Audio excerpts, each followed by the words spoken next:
Welcome back, sewists. We are going to jump right into sewing up the Kalle shirt. If you did not see last week's video, I show pattern alterations and cutting out, and this week we're going to jump right into sewing. The very first thing we're going to do is all of our fusing, anything that needs fused, and transfer all markings that need transferred so we can start sewing. So that's what we're going to do now. Okay, I'm sitting here doing my prep work. I'm double checking that I have the rights and the lefts and everything correct, and I have got my front placket backwards. This is why this video is in two parts. Prep work takes hours, at least for me. I'm pretty fiddly and particular about it. I like to get everything just right, and then I can just sew. So I like to take my time on it. I'm sure you'll see me in a different outfit because I will not be sewing all day long on this. I'm going to leave here in a minute, go downstairs. I have wallpaper to hang, I have supper to make, you know, living. So back to work on getting this placket and all the markings transferred over, and then hopefully we will finally get to start actually sewing some things together. So let's get back to our super cute dress. It could be a top. Last week I showed all the cutting out, and one of the things I did not mention that I want to bring up really quickly is the pattern I ordered, and I ordered mine online, and it went from size it went up to size 20, from 0 to size 20. However, if you can get a hold of the European pattern, it goes all the way up to a size 34. So I altered my pattern a little bit to give a little extra room in the hip. If you can get a hold of the European pattern, it goes much larger if you need better size inclusion in your pattern. Just a little heads up. Talked a little bit about last week how I informed you how to do your placket so that you don't get it backwards and then immediately did it backwards. Is exactly the same right and wrong because I have a woven in design, and so it's very easy to get it flipped. It was also me probably thinking 6 steps ahead and not being in the moment of what I was doing. So we're ready to start. Now I am not doing the placket that buttons all the way down. I am doing the placket that's halfway. So that is view B. They call it the pop-over placket. I was calling it the polo placket. So we are going to take our garment front and our placket piece, and we're going to, and we've already got it marked and interfaced, and we're going to go ahead and press on all of the little fold lines that it has for us. Page 11, if you're following along with your instructions, new and hopefully correct one. Here is my front garment. I've marked my pocket and I have marked my placket. I have to work on not folding patterns while talking because I know the pattern paper outcompetes my voice. Okay, here is my new placket. I've got my little pieces interfaced. I've got my markings transferred. This is on the wrong side, which is the side I will see when stitching. On the right side, I have gone ahead and put my little markings for my buttonholes, just little start and stops. I've not picked out my buttons yet, but I have got so many buttons, so I will pick out, I just think I need 3, maybe 4 total, and that's it for this project. All right, this is where we're at. In this pattern, when you see the dark, it is the wrong side. When you see the light, it is the right side. We are going to be doing our pressing. It has the lines all marked, and it says, I'll pull it where you can see it. It says where to interface, and then these dotted lines, these see there's 2 sets. These are stitching lines. These are fold and press lines. So we're going to go ahead and fold and press on these lines. Don't cut anything open. See how it shows the scissor? We're going to do that after we've done some sewing. So we're going to go ahead and press our piece really quickly on those lines. If you need to, you can transfer them. You can keep the pattern piece in front of it as you go.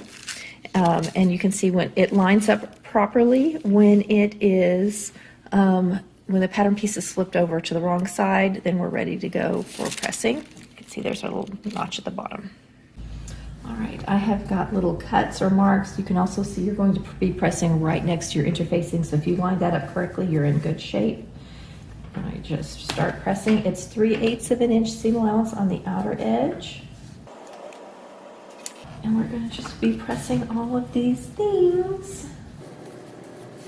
So we're going to just fold all of these. Again, we're not folding on the stitching line, only the fold lines.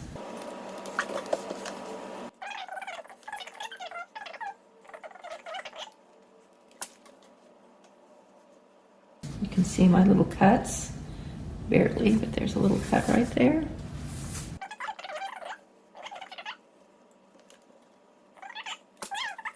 Okay, we're going to take our placket we just pressed. This is the right side of the placket here. This is the wrong side. This is the wrong side of my shirt, and I'm going to line up my placket, and I did do the same thing where I made little cuts, and I'm going to line it up. Right side of placket to wrong side of shirt, just to hold it, and then I'm going to do the same thing at the bottom because we're going to be stitching. We're going to now do the stitching lines, and I can pin right along that center front. I'm going to do the same thing down here. I'll put my mark. I'm going to put a pin straight through it, and that pin is right here, and I'm going to use that to line up. Go. Just make sure we're nice and straight on that line. The thing is, because I lined this up exactly on that stripe, I have to be really careful to keep it lined up. If you don't have a stripe, this will not be a concern for you. So I'm going to pin this right on that stripe, and I can see when I put this over, if my pins are right on the stripe, I know I did it correctly. And then we will be ready to sew. So this is very fiddly right here. This is also very important. So you want to keep this as straight as you can. Make sure your markings are perfect. I'm super happy that's lining up so easily. So wrong side of shirt, wrong side of placket, or I have right side placket against wrong side of shirt. Mine are the same both sides because it's woven in. Yours likely will not be, so it'll be a little easier for you to tell. All right, now that we've done that, we're looking at the directions. We've lined everything up, and we're going to stitch around the stitching line, which is my dark lines that I put on here. So I'm going to go ahead and sew it, go over to the sewing machine, and I'm going to stitch around this long little rectangle, and then we'll be ready to cut and press and create that placket. All right, when we're doing a placket like this, you want a pretty short stitch length. A lot of times I will sew with a close to a 3, but for something like this I would back it down to maybe a 2.5. The only thing about a short stitch length, well, there's two things. It gives you a tighter stitch. You're less likely to have fraying because we are going to be trimming, and this is going to get a lot of motion, so we want to have a nice tight stitch to protect our fabric and keep it from fraying out. However, if you make a mistake, it's a lot harder to pick it out. So that's why we often we'll sew with a little bit longer stitch because it's not as vital, but today we want a short stitch. I have my even feed foot engaged. That's a personal preference, but I think it just makes everything go smoothly. And because I have my lines drawn on here, I can just follow those lines. We are coming up to our little corner, so we're just going to keep everything lined up. Stitch right up to that corner, sink right in the corner, and then however you need to, if you need to lift up your foot from the back, or I have a knee lifter, so I'm going to use my knee to raise up that foot just enough to get it to turn.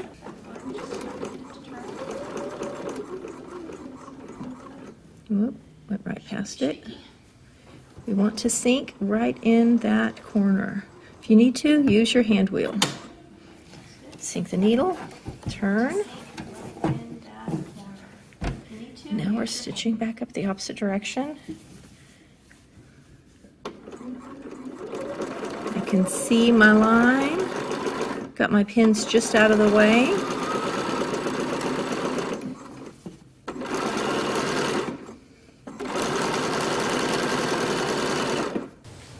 That my stripes look okay. I don't want it way off on those stripes, and I kind of lined it up exactly on those stripes. So I want to make sure that that looks all right, because when I cut it and flip it, that's going to be real noticeable if I got way off on a stripe, and I didn't. So that was, this does not have like numbers on the like step 7 or whatever. It's just bullet points. It does say to use a short stitch length. It talks about doing the needle down when turning the corners, all the things that we just did. Now we're going to go ahead and cut down that cutting line, including into the corners. It's the thing where you cut up to but not through, so that we get a nice turn for making our placket. We'll turn it and press it around. Okay, so here's our placket all sewn. Here's my stitching from the other side. Make sure you can see this. We're cutting right down that middle line through both layers. This step right here, that's what we're doing on page 12. And then we're going to flip everything around to the right side and press it.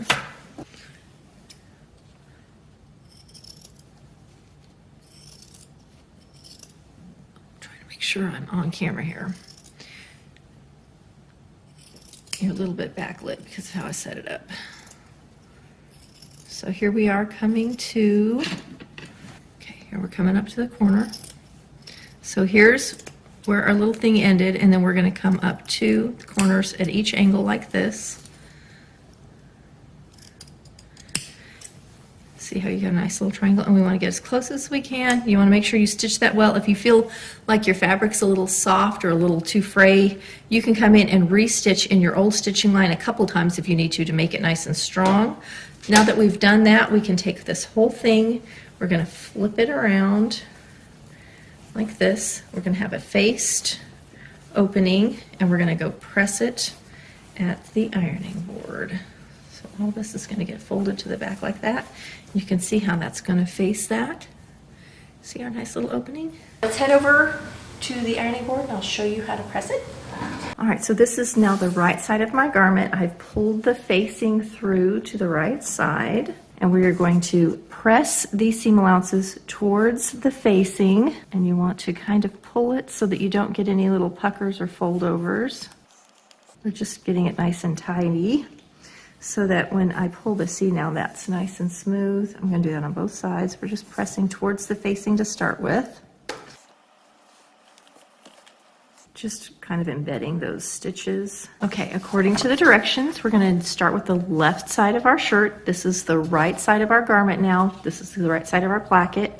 The left side, but the outside. And we are going to now fold it so that it perfectly lines up. Here's my opening, and you can see if we've done everything right, it's just going to fold, line up perfectly. This outer edge is going to just come over where we just stitched, like so, and we're going to give that a nice press to hold it in place, and then pin it, and we're ready to stitch down this left side.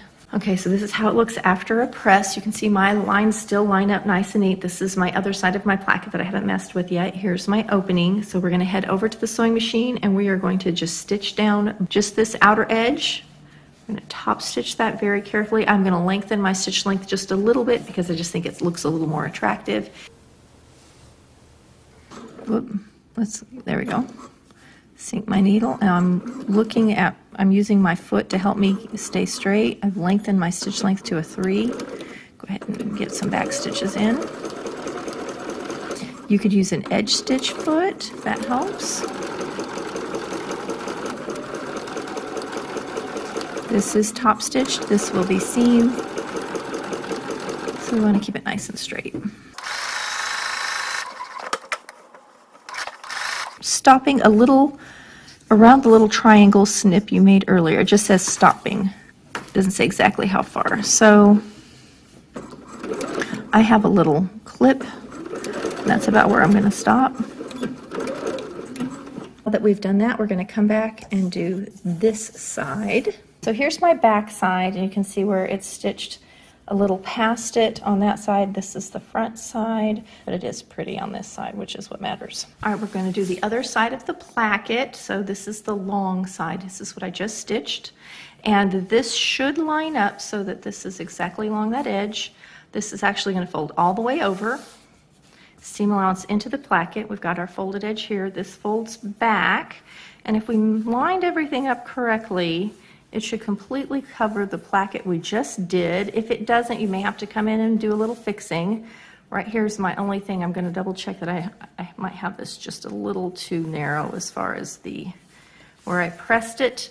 So there's that, and then we're also going to be tucking in these corners down here to make a pretty little end of this. So I'm going to press this and put a few pins in it to make sure it stays in place. Now when I stitch this, I'm going to be stitching it free of this except for down here. All right, I have pressed it. And you can see I can line up my stripes real nice. I need to trim a few threads, but here it's pressed and ready to go. And the way they have us stitch it is we're going to do our top stitching on each outer edge first, and then we're going to come back and address this bottom and get the little triangle end. I'm actually going to start with this edge, get it attached, and then come back and do the outer edge.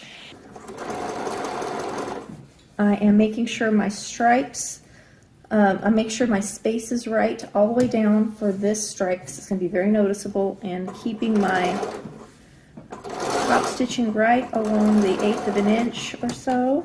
You can see this is still all open down here. If this is wibbly as I'm wearing it, this is the one that's going to really show. So I want to be very careful to keep this as straight as possible. Just looking where I want to end. I'm not worried about getting perfectly down there because we're going to redo this little bottom part anyway, so I'm just going to back stitch so it's secure. Let's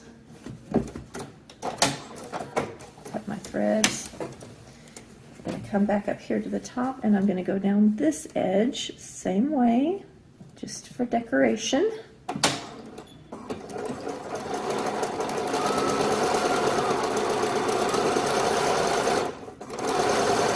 It makes it nice and flat and secure.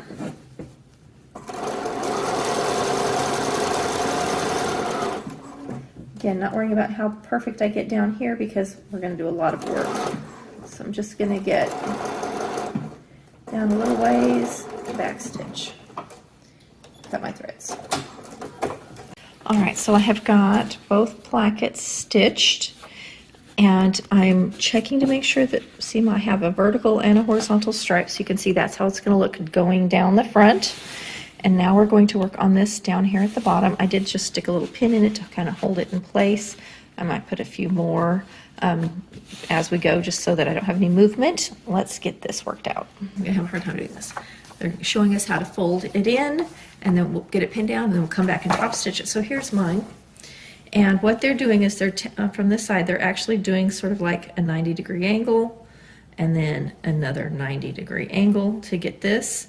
It's quite thick on mine, and you can see you could easily get a little bit showing, so you're going to have to kind of mess with it, get it perfect, get it lined up. It should be sort of thick. You also want to make sure you don't have anything showing on this side. We're going to actually stitch across, stitch down, come back. I'm looking to see, mine is not as pointy as theirs, and I don't know why. Why is mine not as pointy? So the stripes down here are happy and on point. That's actually about exactly right where I want it. Okay, we're pretty happy actually. I'm going to put some more pins just to hold everything in place. So I'm going to start right here. I'm going to top stitch to this point. I'm going to come down to that point, come up to that point, and meet.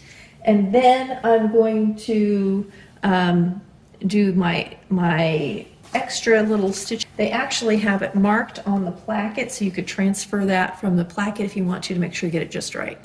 So I've sunk in my old stitching line. This is how it looks, and I'm going to start stitching. I've also got pins in to keep all my lines nice and straight, make sure I don't have any slippage. I'm going to come down to this first point again at the 1/8 inch. Sink. See if I can do this without bumping the tripod. Sorry guys, tripod is right in my lap again.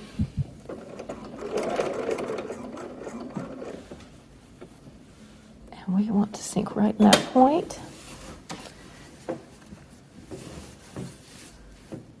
gonna have to figure out how to hang a tripod. I think I need a boom tripod.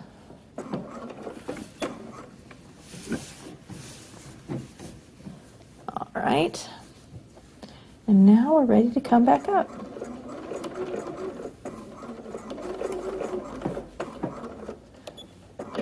All right, now I have to decide where I want to do my little going across and my X.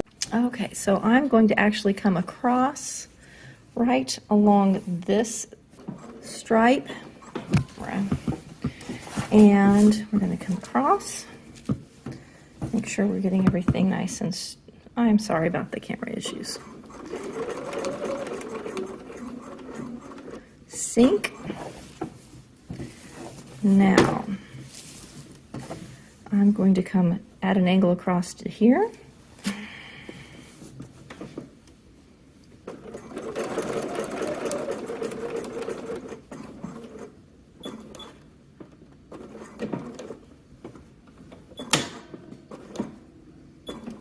Now, they just show an X, but sometimes you'll see a line across the bottom too, and I think I'm going to do that because I think it makes it a little bit easier and flatter. So I think I'm going to come across the bottom, sink my needle, and come back across and do my X up this way.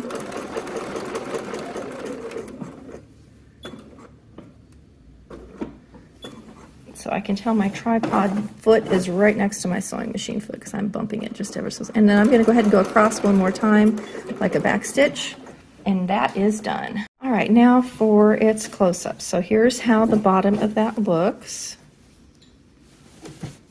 And let me show you the wrong side.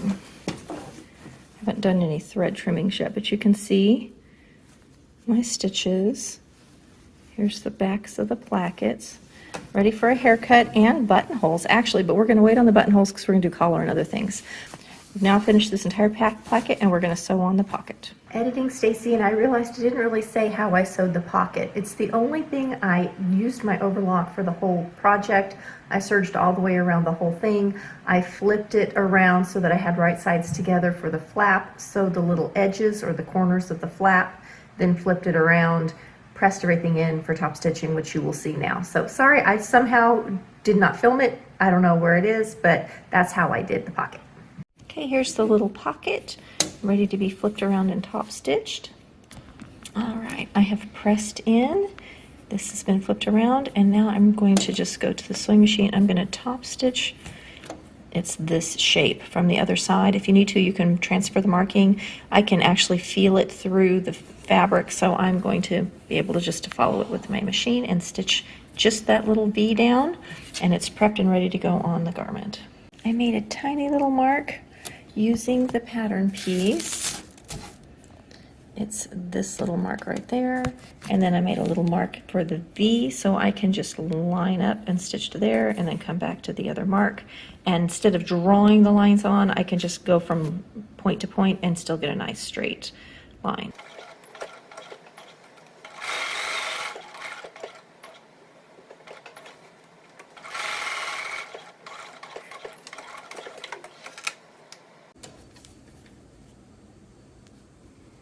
Okay, so now we're going to find my little markings, which I already have on here, 2 for the tops like this.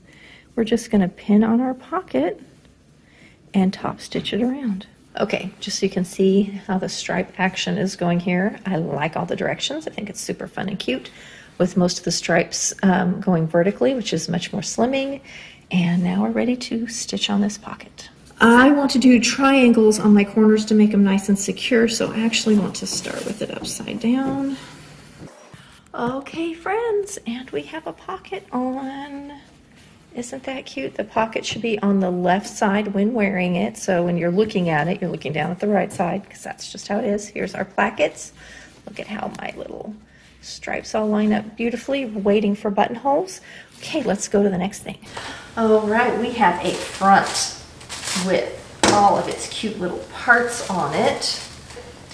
We've got our big back here, and I added a little. Remember, I added extra for hip because I could only get up to the size 20, and the hip in the size 20 was still in the, so I wanted to have extra wearing ease for my hips. So we've got these markings. I marked my center back, and I've marked this deeper, this other line here, so that I can fold out my pleats. So I'm just going to remove the pattern real quick. I'm going to now take my 2 markings. So I have the deep pleat mark. You're going to take your 2 outer edges and you're going to fold that to the center back. This is the inverted pleat method, and we're going to put a couple pins in it to hold it. You know what I love about this? Because of my stripes still match up. Can you see how it still goes white, blue, white, blue, white, blue?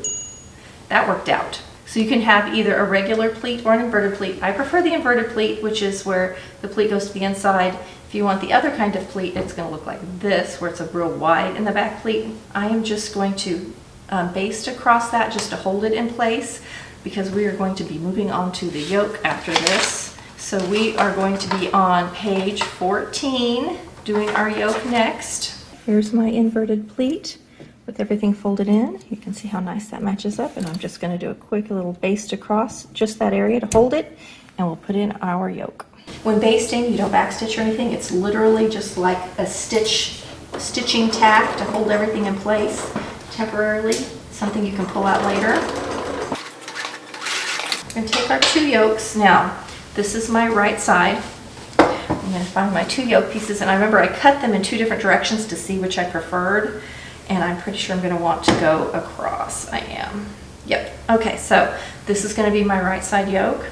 I'm going to just pin both yokes on.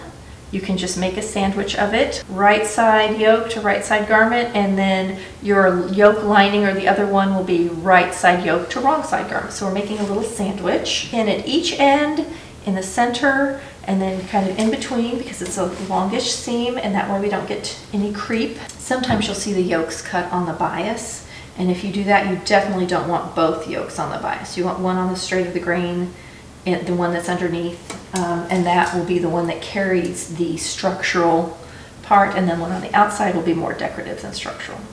I'm also pinning it so all of my little pins hang off the edge so that they're easy to pull out no matter which side I sew with. So here is one side, here is the other. It's sandwiched, so when I do this seam, it's going to catch both of them. Now we're going to do the little sausage roll thing on this, which is common, so that you have completely self-enclosed, so the yoke encloses all of those seams up in the shoulder. It looks so nice. Oh, I'm still on basting. Don't forget, go back to your regular stitch length around it between 2.5 and 3. I usually stitch with the 3.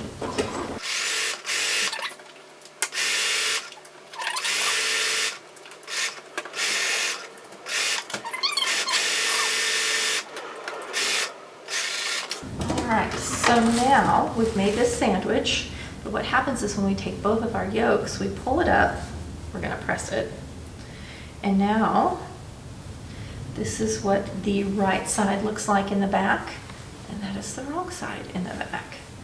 Completely finished. So I'm going to go give this a quick press, get that pressed up nice. I'm going to pull out my basting stitches, and then we will be ready to move on to adding the front to that yoke. All right, so there you can see the yoke, nice and pressed. Doesn't that look great? Now, if yours is super bulky, you can come in and trim away a little bit of this middle one. Just trim it down a little ways to get a little bit of the bulk out if you need to. Mine is not that bulky, but you certainly could grade your seams if you need to. Grading is leaving the one closest to the outside longest. The middle one would go down a little bit, and the back one would go even shorter so that you get this gradation. It just makes it less bulky and presses nice, but this is pressing out beautifully. Check and make sure you don't have any little pleats. At first I thought I did, but I don't. It's just a wrinkle in the fabric. All right, let's do shoulder seam. So here's their directions. We've got our little pleat in, we've got our back yoke on, it's pressed, and now we're going to be pinning our front shirt to the yoke, creating the burrito, flipping it around and doing a self-enclosed thing. It works great. However, I'm a little confused by how they're doing it, because see, they have their bottom and the top, so they're sort of doing wrong side yoke to wrong side shirt and then flipping it around. For me, that's the backwards of how I think about it. I'm doing right side shirt to right side yoke, so right sides together, and pinning that. That way I just know I don't accidentally get my shirt in there backwards. This is, for me, just like an insurance to make sure that I do it properly, especially since my garment is the same front and back as far as the fabric goes, and then I know I don't make a mistake. So I'm going to go ahead and pin right side shirt to right side yoke at the shoulder, both sides, and then I'll show you how to do the burrito. We're going to do the burrito. So I have pinned together my shoulder seam to the yoke. This is right side garment to right side yoke. This is how it looks in the back, and you can see this yoke hanging down. This is the wrong side of the garment. So now I'm going to take my whole thing, my whole shirt, and we're gonna roll this as tight as we can. So I'm gonna come way down here. I know it's a little hard to see. We wanna get as tight a roll as we can. It'll be in view any minute now. You see how I'm rolling this? I'm rolling both layers together. It doesn't really matter. We just wanna get it on the inside. Oh, I see a thread. Hold on, gotta get my thread. There we go. Roll, roll, roll, roll, roll, roll, roll, roll, roll, roll, roll, roll, roll, roll, so that this yoke, so here's my sausage, here's my yoke, you can see my seam here. So I have one yoke piece here and this yoke piece. This folds around and you can see this fits on the inside. You don't want to get anything pinched, and now I can pin this whole yoke together like this. So once you've done this, you can actually pull it through the middle. It turns itself inside out. Sorry, it turns itself inside out. It's a thing. So we have a sausage. We've stuffed our sausage, putting a lot of pins in. You can use clips if you prefer. I like to use pins because they don't pull out and slip and slide. Now we're going to do this side. The main thing is you want this burrito to be pretty tight so that you don't accidentally catch it in your stitching. And now we're ready to sew our burrito. We're going to sew our 2 shoulder seams at 5/8 of an inch. Pull our burrito inside out real carefully, or our sausage, however you want to think of it. And the yoke has a little bit, not true bias, but it's definitely cut at an angle on that shoulder, so you don't want to stretch that. Here we are, ready to go. Here's our seam where the back is sewn on, and we're ready to just sew this at 5/8 of an inch. We're going to be real careful to keep that sausage pulled down as we stitch. It's kind of awkward. Looks like a little submarine or something. Here we go. Making sure I'm only catching yoke and shoulder seam and nothing else. That is the most sad thing if you accidentally catch part of your shirt you didn't mean to. 5/8 of an inch. Make sure you have regular stitching. Back stitch. Got a pin poking me in my side.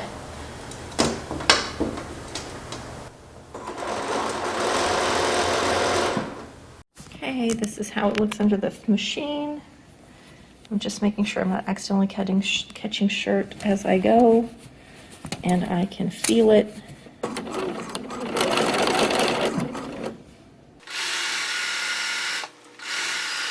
Now I normally pull my pins out as I go. I'm being kind of cautious this time and not pulling pins out. Okay, one yoke done, pulling all these pins out. I'm gonna just put my fingers in there and make sure I didn't catch something I didn't mean to. Make sure I don't have any pleats. I'm worried right there. Do I have a pleat? I feel something funky. What do I feel? It looks like it's slipped. From the back side, I can see I have a little bit of slippage, just not much, but I might take out that little area and pull up the back yoke. I'm gonna do the other side first though. This is one of the reasons I use pins too, because it helps prevent some of that slippage.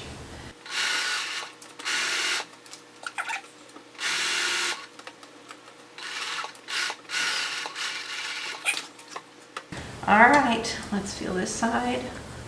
I'm literally just feeling along that seam with my hand, along my sausage, make sure I don't have a pleat.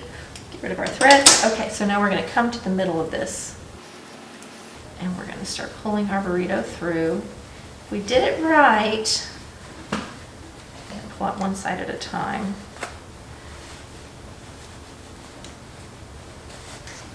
Yep, okay, so now we have got one side pulled through, and you can see our enclosed. It's probably because I only have half pulled out.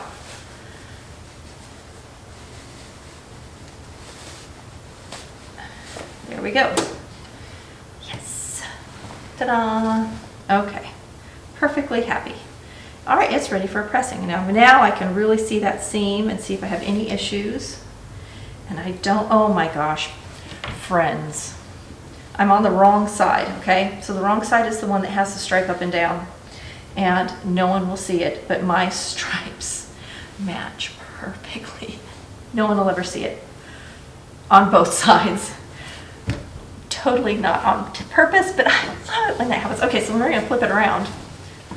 Here's my right side, and I have the horizontal and vertical stripe going on.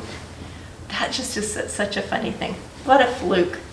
Perfectly matched stripes where no one will ever see it.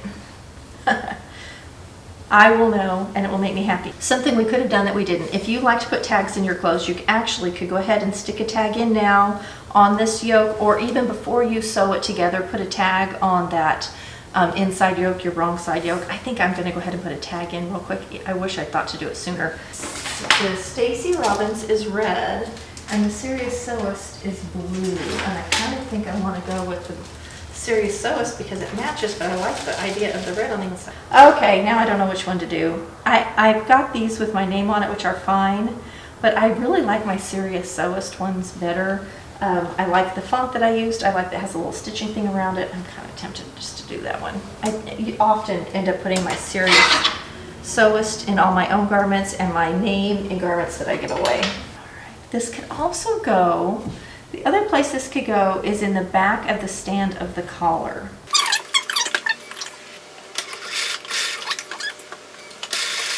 Okay, do you guys have tags? I'm curious. Do you put tags in your clothes? Do you not bother? Do you just put a ribbon so you can tell your front from your back? On something like this, you don't need it at all because it's very obvious your front and your back. Give it a haircut. All right, this is ready to be pressed, and now we're ready for top stitching. So we're gonna press this really well, and then we're gonna top stitch along the bottom of the yoke and along the shoulder seam of the yoke, make it look beautiful, and then we're ready to do our side seam. So I'm gonna go ahead and press and get my top stitching done, and then we'll come back to talk about side seam, because I think I want to do a French seam or maybe a flat felled seam. I do love a flat felled seam, and it's top stitched. I'll think about that while ironing. I'll be back in a minute. Okay, I'm sewing my yokes. Here we are. I'm just putting it under and stitching it. I've done one shoulder seam, getting ready to start this one. Then we'll do the whole long back, and we'll be ready to move on to our shoulder, or to our side seams.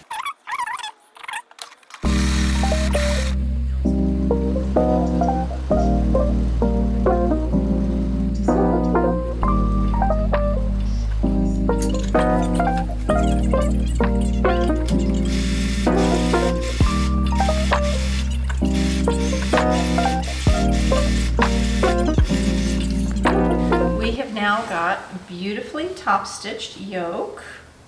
At this point you could do the collar, so collar could be next if you want to. A lot of times I do collar now because I think it's easier to work on the collar when it's open and flat than when it's all together.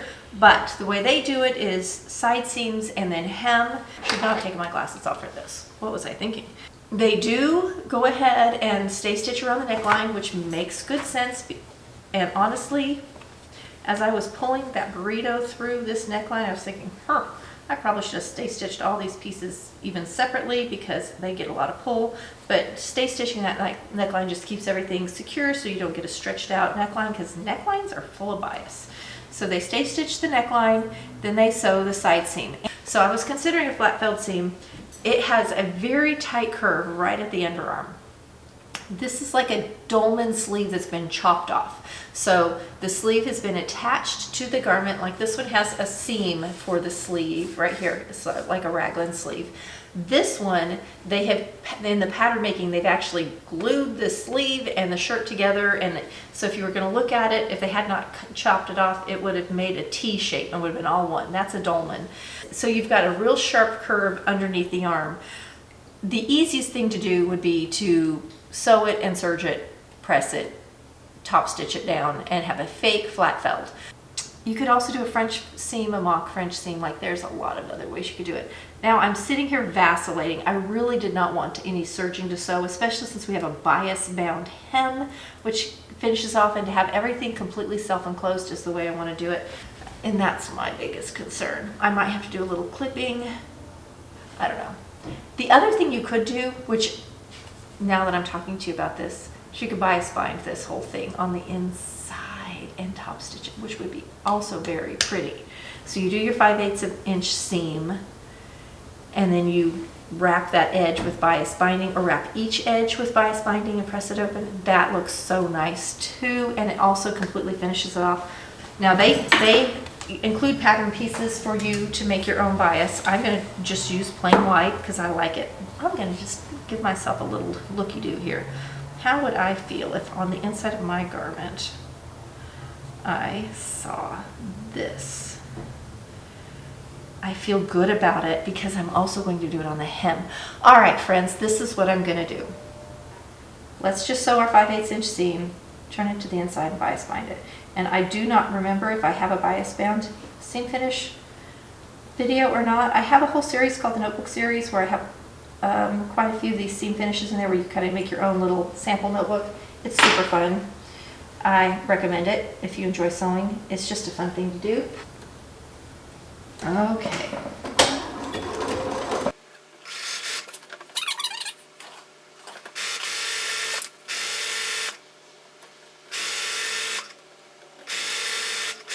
Okay, there's one. Whoops. Let's do the other one.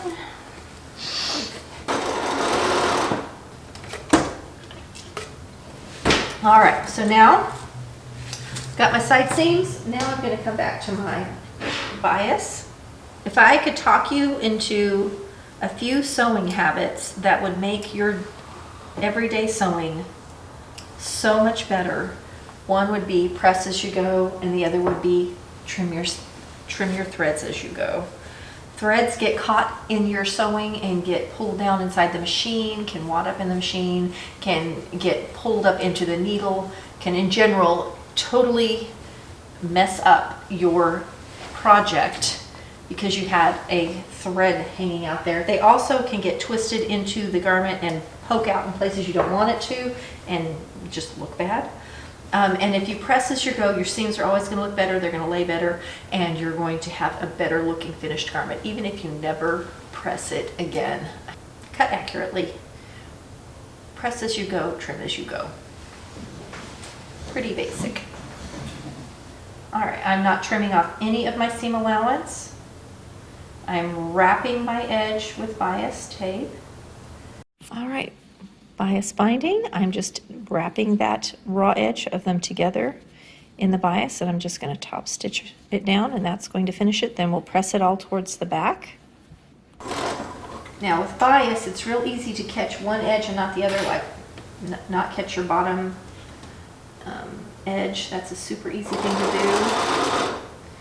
So you want to make sure you are catching all layers. All right, here I am stitching it on. This is how it's looking. Pretty pretty. Bias binding seam finishes always look pretty. Okay, we have bias bound our seams. They are beautiful. I'm just gonna hold this up for you. I held this up for just a minute and was looking at it, and I instantly got night shirt, like men's night shirt from 1780. I was like Ma in her kerchief and I in my cap looking night shirt. Anyway, it also looks like a men's shirt with the sleeves cut off a little bit. We're going to go on to our bias bound hem. If you want to have self bias, they actually have pattern pieces that match exactly to the hem lengths. If you do any alteration, you need to add to those bias pieces. Is like I did. I added to my hip, so I need longer bias pieces. I instead am going to just use purchased bias. I hope that sound is not coming through to the camera. I'm sure it is actually, because my window's open. My husband is directly below it, moving things around.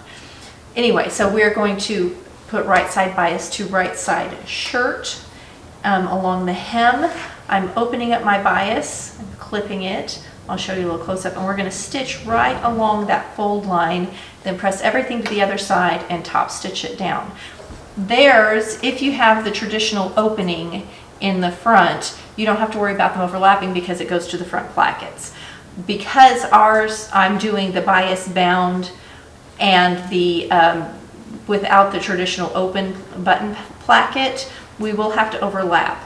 Okay, I have opened up my bias. This is the right side garment to right side bias.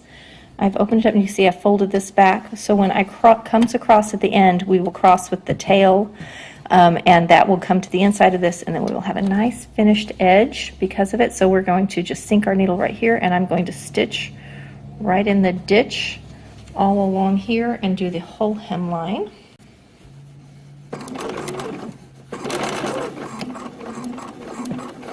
See how nice the bias just shapes to this hemline. This is how it's looking. And you can see how that's finished. I've started on a side seam. I always start on a side seam or in the back. Never start in the center front where you're going to cross over. It just is going to make it look prettier.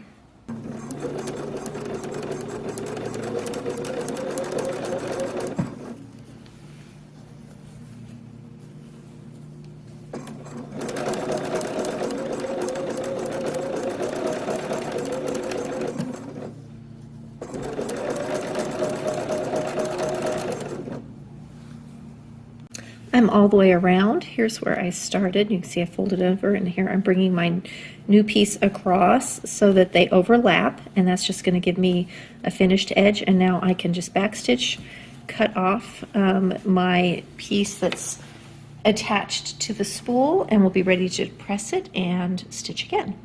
All right, so my bias is on. This is where I started and stopped, so you can see my folded edge that I started with. And now when I fold that over and press it, I'm going to press it so that I have a little bit, it's pulled a little of the front is pulled to the back. I don't want any of my bias showing.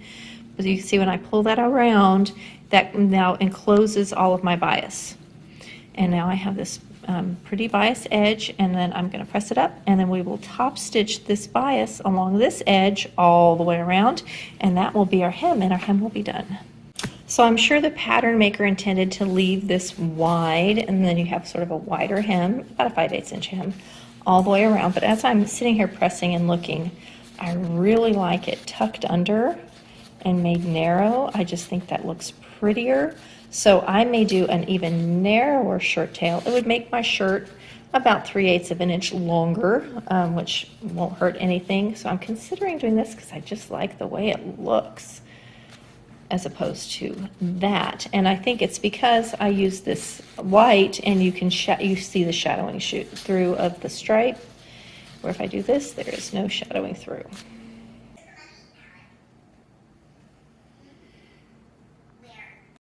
So whenever top stitching, I always top stitch from the right side. However, I am very concerned that of missing this bias, so I am going to top stitch from the wrong side while also really watching my seam allowance so that I keep it straight. I just want to make sure I don't have any issues. All right, so this is how it's looking as I stitch. It's just really right at the 1/4 inch. And then this is how it looks on the wrong side. And this is how it looks on the right side. And then on the inside, I have got bias binding, meeting bias binding. Looks very pretty. Here is our shirt. The hem is quite lovely. So here we are from the front. Here we are from the back. It very much looks like a nice shirt. I remember making the really beautiful Vogue caftan and the whole time thinking, oh, this looks like Mrs. Roper. So, you know, sometimes it is what it is. It actually also really looks like a very oversized men's shirt that somebody cut the sleeves off of. At any rate, we're ready for collar. So we've got collar piece G, which is the one with the little rounded edge. We have one with interfacing and one without. We're going to take the one that has interfacing, and we're going to pin it around our neckline. Let's find our center back. This shape is the top. This is what the edge we're going to sew on. And it should hang off of our finished neckline edge because we've got our placket on there, so that's finished. And we're going to just pin all the way around, and I'm going to come to the front and I'm going to pin it with my seam allowance hanging off the edge on each side. I'm sure the camera heard that. That was a semi, I think. When I sew this, I'm going to have the shirt side down, the collar side up. The collar has interfacing and is much more stable than the shirt, and the shirt also has some bias in that neckline, and so that way that just lets the feed dogs do any work of easing that we need done.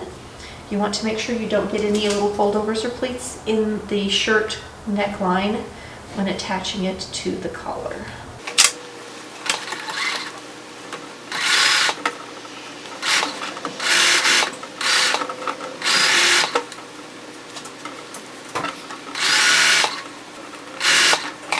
If you're going to have to stop and do any adjusting while you're making a seam, sink your needle. That just keeps you from accidentally pulling something you don't need to and messing up your stitching.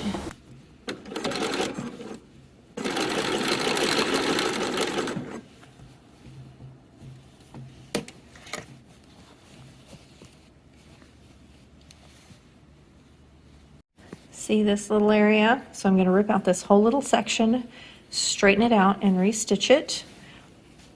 Everything else looks grand.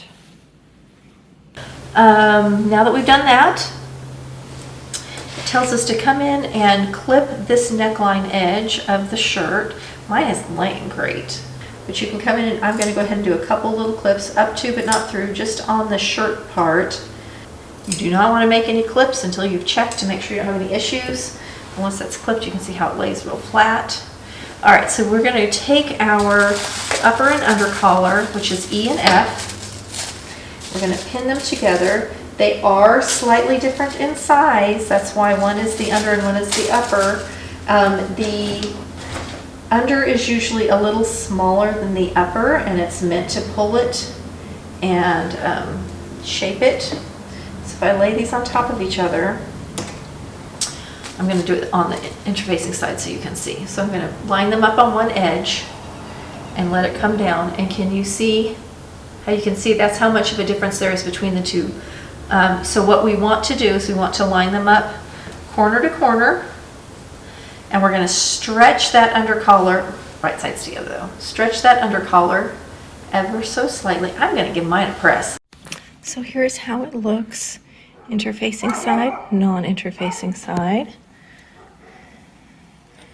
This is actually a ½ inch smaller about, but you can see how it shapes nicely and there's just enough movement in the fabric. And it also, can you see how it kind of just gently tucks up? That's what's going to do in the body. It's going to look lovely. Okay, we're going to sew around these outer edges, leave this open for turning. And when I sew this, I am going to sew with the interfacing on the bottom.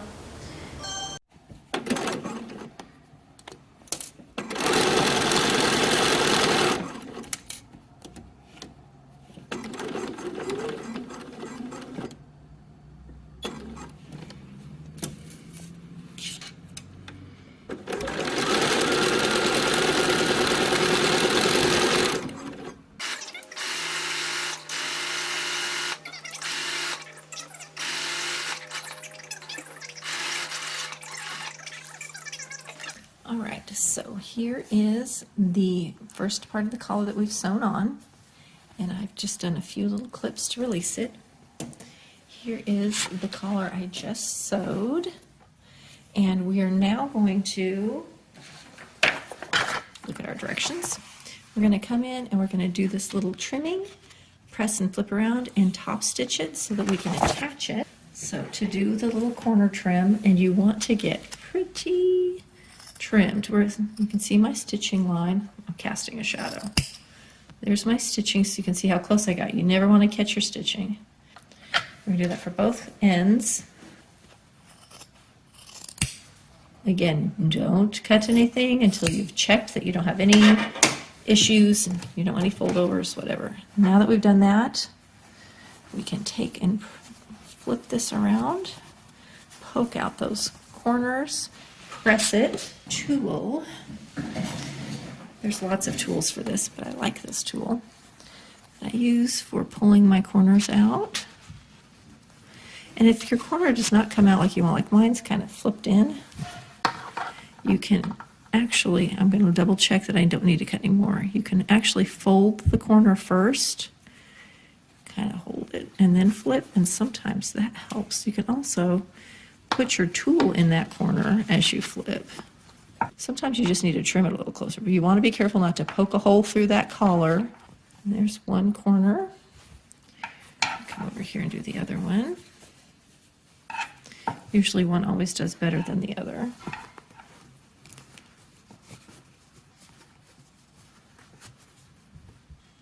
Perfect.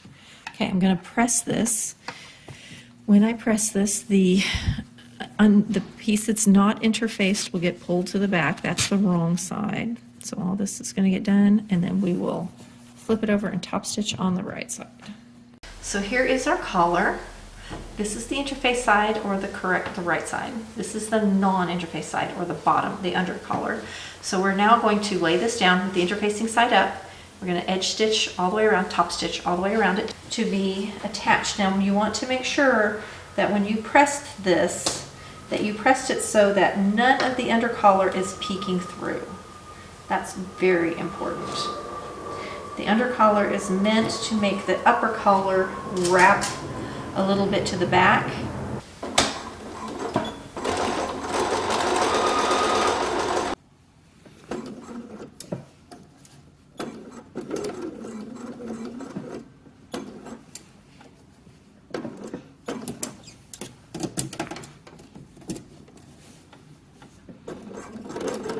Right here, when you get to these little tippy tips, are where they tend to want to get caught on the machine, either on the foot or the little feed dogs in the back. So watch that you don't just take off like a shot and get it caught where you end up having to pull your throat plate off to fix it. But there's our little corner.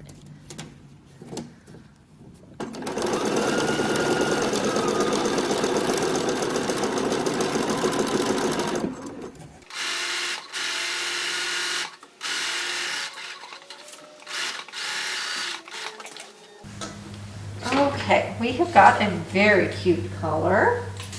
All right, so we're going to now take our collar, and the under collar, so you want the piece that's not interfaced is going to go against the collar that you currently have on there, and we're going to line it up right down the center and pin it on, and then we're going to take our other collar, sandwich it in, and sew around the curve. That will enclose that collar, and then it will be ready to go. Yep. Making sure I sew that in there and I've got it pinned.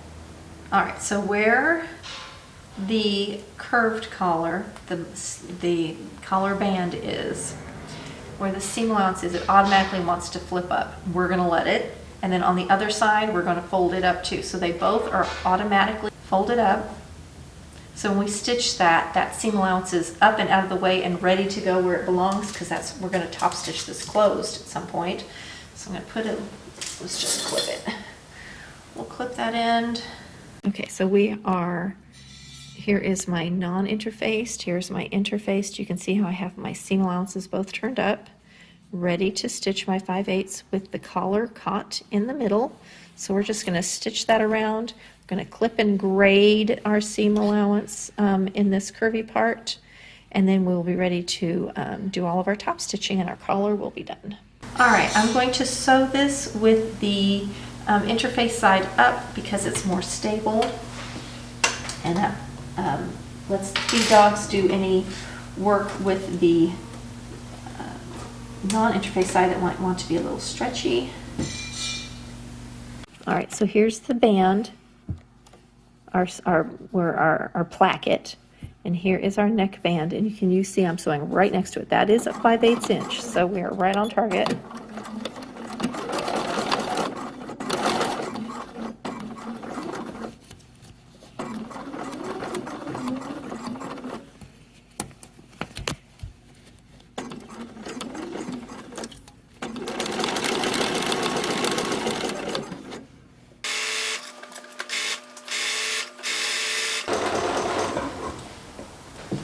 I'm just going to flip it so you can see. So this is going to flip over to the inside. We've still got to do some grading and some trimming, but you can see how it curves off. Got our nice collar stand, so we're going to finish that off on the inside. Here's the outside. So we're going to do a little bit of grading just so it's not so heavy in there, and a little bit of trimming, clipping to make it lay nice. And then all we have to do is lay our inner collar band down. You want to make sure it goes beyond the stitching, just a hint, so that we make sure we're catching it when we're top stitching from the other side. You could even come in and hand whip it down, get it in place, or hand tack it down first. I'm definitely going to trim out in this inner curve. It's very thick, and I'm also going to follow its thing where I'm not going to take out too much, but I am going to trim some and make it not quite so thick. You could also even kind of pink in these areas to make it a little thinner. Oh yeah. I don't know who's cooking what downstairs, but it made me hungry. This is definitely a time if you wanted to use some stitch witchery or some of the temporary fabric based stuff. You could do it. That is stuff that I have never sewn with, and I am not a good one to give advice on it, though it's something I want to try. So I'm looking at the inside of this and making sure it's right, but I'm pinning from the right side, not the wrong side, making sure to catch all my layers, hide any raw edges or seam allowance. I'm going to tuck in all that stuff. So your inside collar, the collar on the inside of your garment should hang down just a tiny bit past your stitching line so that you can catch it easily when you do your top stitching. This looks so cute. I hope it looks like a summery sailing shirt and not a night shirt. All right, so we're going to stitch all the way around the collar band. Pick a spot. I usually start in the center back, upper center back, where the collar folds over so you don't see it. I start there, go all the way around and stop there. That's kind of my preferred spot. I do like all the pretty top stitching. It can really make a garment look special. From the outside, the right side, you can see got all my pins. It's all sewn together, looks really pretty. But from the inside, this is how it looks. Now I'm going to be stitching on the outside, so you can see I'm still folding up and pinning to get my collar just right. And then when it's done, this collar folds over. Oh yeah, that looks so nice. That's going to be so cute. Okay, I'm going to try hard not to hit the tripod.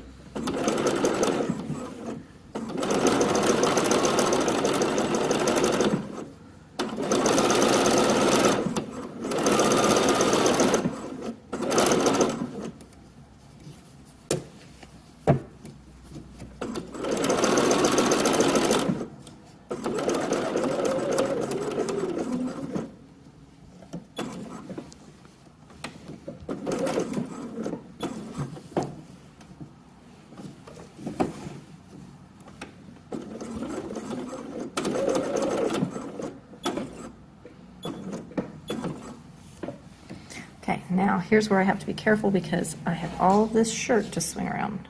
Okay, quick camera change so I could swing the shirt around. I had the shirt now where the camera was sitting. It still keeps stabbing myself. Now I did not start and stop my stitching. This is one continuous stitch.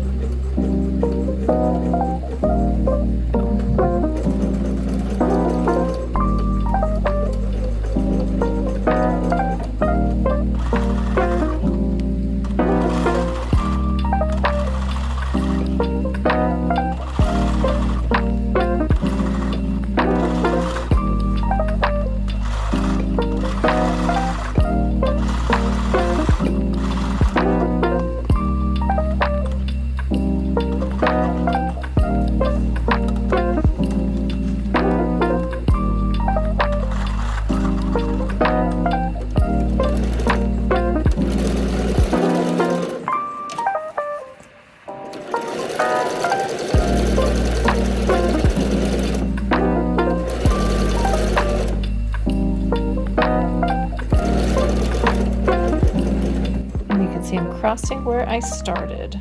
So now I've gone completely around. And then we're going to look on the back side and make sure we don't have any little holes. It looks so pretty from this side. Oh, yay! I have one little tiny, no, I have two in the exact same spot. I have two holes in the exact same spot where it pulled up and didn't catch. So I'm going to come back and fix those. I'm just going to seam rip and pull it down just a tiny bit and get that taken care of. And our collar is done, and we're going to move on to our little cuff pieces. So we have our two little sleeve bands. One is for the front, one is for the back. It's very easy to tell them apart because one is bigger than the other. So they have little notches for you to use if you want to help you line it up. I did not mess with it, but we're going to start by just sewing them together. So we have two bands that mirror image each other, a right and a left. We're just going to sew that at 5/8 inch. We're going to sew the straight one, and then we're going to pull it down And we're going to sew our little V-tail here. So we have a little tube. That's what we're going to start with. So let's do that real quick. So here's one. We're going to come in on that V and we're going to clip it so that it separates nicely. There's the other one. Let's press open our seams. We're going to press these open and we're going to press it in half. So here are our little sleeve bands with the seam allowances pressed open and stacked. And I'm going to come in and trim this so that we don't have these little peaks hanging out. And then on one side is going to get sewn to the wrong side of the shirt. And then it'll flip around to the right side. And the one that's going to be on the right side, we're actually going to press down a 1/2 inch all the way around, not the 5/8. And the reason is this is sewn at 5/8, and if this is tucked under at a 1/2, when it's flipped over and top stitched, it for sure will be long enough that I won't have to worry about missing or having any issues with it. So that's what we're going to do. Press under one side at 1/2 inch, the other one's going to get sewn at 5/8, and we're going to trim off these little peaks here on both of them. And since they're circles, as long as you do the mirror image, we're good. Okay, so this is how the sleeve bands look. You can see how it forms a little point there. This is the side that will be turned to the right side. This is the one we're going to sew on first. I'll show you how it's pinned on. All right, we're doing our little sleeve band. This is the right side of the garment and the front. There's the collar. And the way the band fits in there is we're putting right side band to wrong side shirt. So it's down on the inside like that.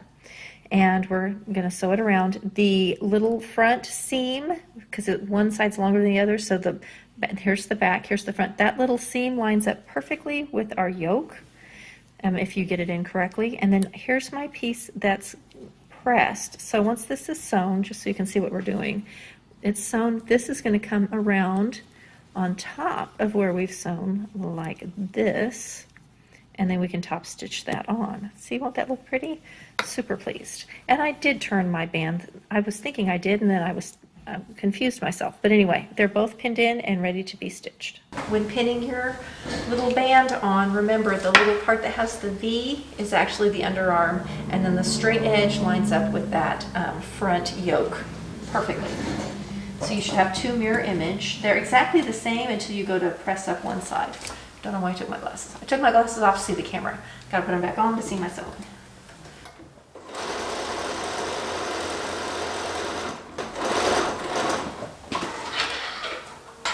Got one ready to show you. So here we are with our little raw edge.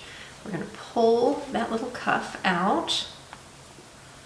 And I have my edge that we've already pressed up. It needs pressed along where we just stitched, but this is going to fold over and we're going to kind of line it up with where we just stitched with that seam line. And now it's ready to be top stitched. Whoop. There we go. And there's our little cuffed sleeve. So cute. So I'm going to go ahead and sew on the other one, then I'll top stitch them both at the same time. I'm going to stick a pin in this though to get it to stay in place. Oh, it's so cute. Yep, that's very cute.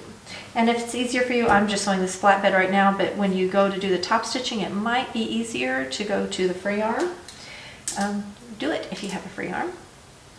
Yeah, that looks really nice. I'm glad I did change the direction of my stripe again. I just think it's more visually interesting. All right, so it's pinned on, and now that's ready to be stitched. Okay, I'm gonna go ahead and do the other one. All right, I've removed my tray. I'm kind of sewing in the well instead of popping the machine up just so I can use my free arm. We're ready to top stitch around the band. So I have sewn it on. This is the wrong side. Flipped it around. I've already pressed up that hemline and it's ready to just be top stitched around. I'm starting in the underarm, which is where the little V is. That's where I'm going to start and stop. Great place because people don't see your underarm as much.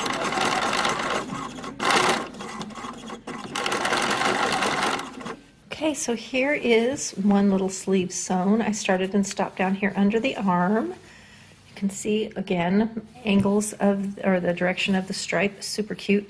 It lines up perfectly. It's hard to see, but here is the seam right there, and you can see it lines right up with my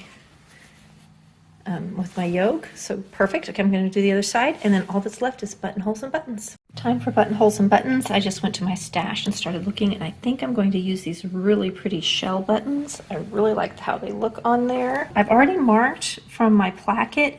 It shows just 3 buttons down the front, and then 1 up here at the collar, but the spacing to me is odd. It really feels like I need 1 more there as well as there, just for spacing purposes. Here's 1, and here's 1.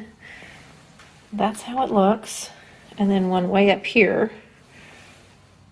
But I kind of feel like it looks like it needs 1 right there too. Though I would never wear it like that. So maybe that's why it's that way. Don't know. I'm gonna do buttonholes and buttons. All right, time for buttonhole. I've just chosen the most basic one on my machine. This foot will memorize once I tell it the setting and make them all exactly the same. So I'm just gonna make sure I'm lined up perfectly in my Placket.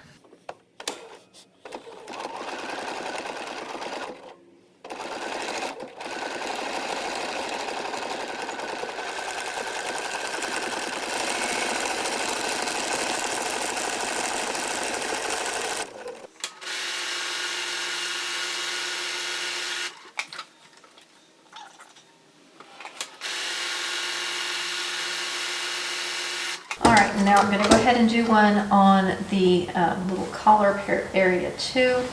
And then we'll just cut them open and I will hand sew on. I can also machine sew the buttons on, though I probably will hand sew these. Sometimes because the shell is pretty fragile, when you clamp down on it with the special presser foot, it cracks my button. You got to be kind of careful with those shelly buttons.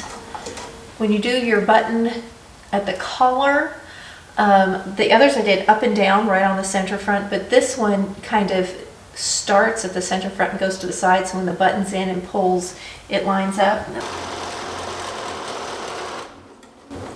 A little trick to making perfect buttonholes, which I did not do this time, or to make your buttonholes look plush and lovely, is to use a cotton embroidery thread instead of just regular sewing thread. It just fills in your buttonholes so much better and makes them so pretty. You can also use something like stop fray on the back of your button before you cut it open to help you prevent, having clipped stitches on your buttonholes. Okay, I have a little thing, and this is for cutting open buttons. It is a chisel and a little self-healing mat, a teeny tiny one. I used to have a wooden block, and these work great because you can just set this on here. You carefully line up your chisel between your threads and just cut.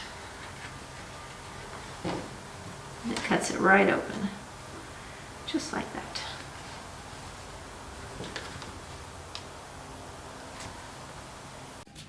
So here's one I just cut open. This is my little chisel. And we line it up between the threads. And you just push really hard. I'm doing it one hand instead of 2, but it's cutting all of the threads of the shirt, not of the buttonhole. See if I made it all the way through. I may not have, doing it one-handed. It'll be like that when you do. I need 2 hands to do it though.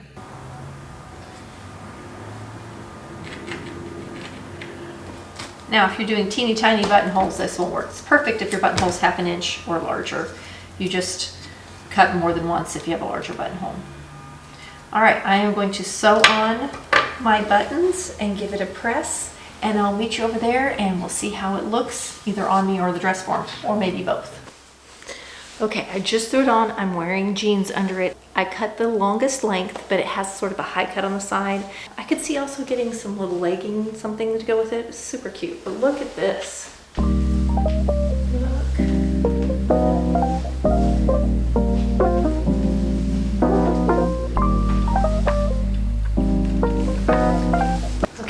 few days later, I wanted to style it a little bit. I did take a few pictures immediately after wearing my bedroom slippers and the little pants that I had on, but this is too cute not to style a little better. So, got my little summer bag,